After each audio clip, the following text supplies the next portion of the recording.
नमस्कार मित्रांनो, विविध माहिती संग्रह चॅनलमध्ये आपले स्वागत आहे. आज आपण मारवाडी समाजाविषयी थोडक्यात माहिती पाहणार आहोत.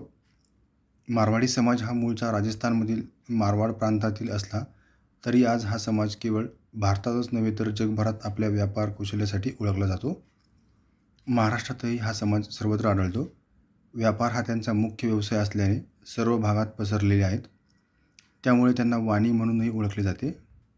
मारवाडी समाजात अग्रवाल, वसवाल, खंडेलवाल, पोरवाल, मेसरी, माहेश्वरी, सरावगी, पुनवाळे, सोमानी, भुतडा, मालपानी, सोनी अशा अनेक पोटजाती आहेत. आपली 6 प्राचीन ऋषींपासून उत्पत्ती झाली असे ते मानतात.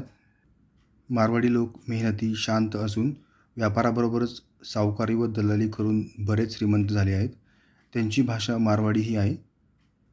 मारवाडी लोक बहुतेक शाकाहारी असून डाळ, रोटी व तूप हे त्यांचे मुख्य अन्न आहे. मारवाडी समाजाने भारतभरात ठिकठिकाणी धर्मशाळा, मंदिरे, रुग्णालये आणि शैक्षणिक संस्था उभारल्या आहेत. समाजाच्या कल्याणासाठी दानशूरपणा दाखवणे हे या समाजाचे एक प्रमुख वैशिष्ट्य आहे. धन्यवाद मित्रांनो, संपूर्ण व्हिडिओ पाहिला त्याबद्दल. व्हिडिओ आवडला असेल तर लाईक, शेअर आणि सबस्क्राईब करा.